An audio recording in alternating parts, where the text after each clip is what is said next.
तमाम तर ज़िम्मेदारियों में हम कहाँ कुरान खोलें, हम कैसे कुरान पढ़ सकते हैं। तो हमारे इस जदीद दौर ने हमारे लिए जो सहूलियात फ़राहम की हैं, उनमें हमारे अहले इल्म अफराद ने यह बयान फरमा दिया, अगरचे के आरा कुछ मुख्तलिफ भी हैं, लेकिन मैं ज़ाती तौर पे भी इसी राय को पसंद करता हूँ कि जो अहदे रवा में अफराद के लिए आसानी का सबब बन जाए। और वो क्या है? वो ये है कि आप अपने मोबाइल में ऐप स्टोर से, प्ले स्टोर से कुरान मजीद फ़ुरक़ान हमीद की कोई सूरत या पूरे का पूरा कुरान पाक आप डाउनलोड कर लेते हैं। आपके पास ऐप की सूरत में कुरान पाक मौजूद है, या आप तस्वीर ले लेते हैं और मुख्तलिफ़ सफ़हात कुरानिया की, या आपके पास मुख्तलिफ़ सूरतें मौजूद हैं। अब आप कुरान पाक को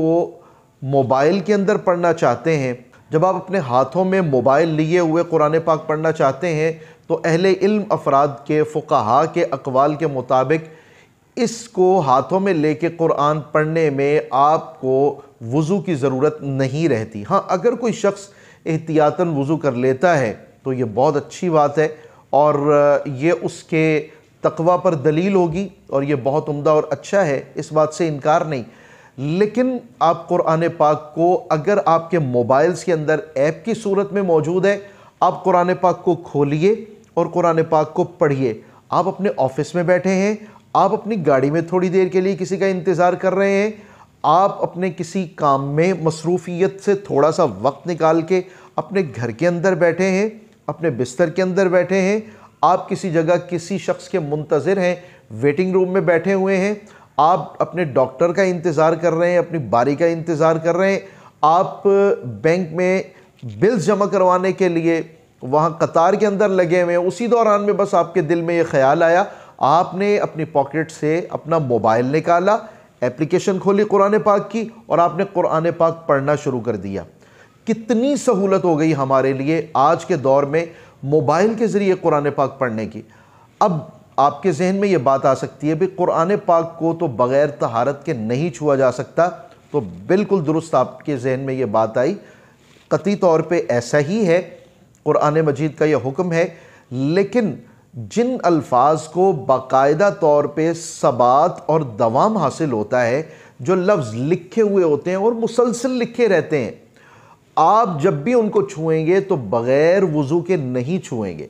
लेकिन फ़ुक़हा का ये कहना है, आपके मोबाइल के अंदर जो कुरान मजीद की एप्लीकेशन होती है, जब आप इसको खोलते हैं और कुरान मजीद इस तरह से आप पढ़ने लगते हैं, तो अब आपका जो कुरान पाक है वो इस स्क्रीन के ऊपर नहीं होता, उसके नुकूश होते हैं लहरों की सूरत में, शुआओं की सूरत में, जो इसकी रैम के अंदर होते हैं। आप बिल्कुल इसी तरह जो फ़ुक़हा ने इसकी मिसाल बयान फरमाई, आप कुरान पाक का एक पेज लेते हैं, उसके ऊपर कुरान मजीद की आयात मुबारक लिखी हैं, आप उसके ऊपर एक शीशा लगा देते हैं और शीशे के ज़रिए से उसको पढ़ते हैं। तो क्या आपको उस शीशे के ऊपर हाथ लगाने के लिए वज़ू की ज़रूरत है? तो फ़ुक़हा किराम ये बयान फरमाते हैं कि वो जो ऊपर लगा हुआ शीशा होगा वो बिल्कुल यूँ होगा कि जैसे एक अलग से जुज़दान और ग़िलाफ़ होता है। तो कुरान पाक के ऊपर अलग से जो जुज़दान और ग़िलाफ़ पड़ा हुआ होता है, आप उसको बग़ैर वज़ू के छू सकते हैं। तो ये इसी हुक्म में हो जाएगा। आपके मोबाइल के अंदर जो कुरान पाक है वो शुआओं की सूरत में है,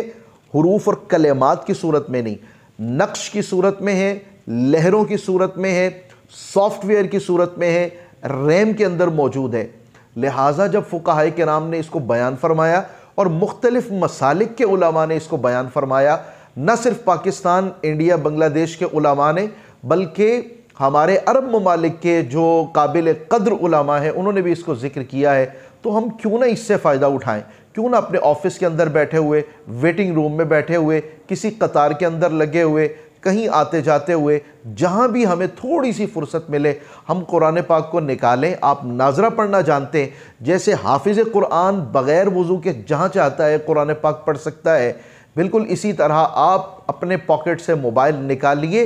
एप्लीकेशन आप ओपन कीजिए और कुरान पाक में जो सूरत पढ़ना चाहते हैं, जो पारा पढ़ना चाहते हैं, आप पढ़ते रहिए। तो इस तरह से आपके लिए मोबाइल में, लैपटॉप में, कंप्यूटर में जो कुरान पाक मौजूद है, बग़ैर वज़ू के जब पढ़ने की आपके लिए इजाज़त है,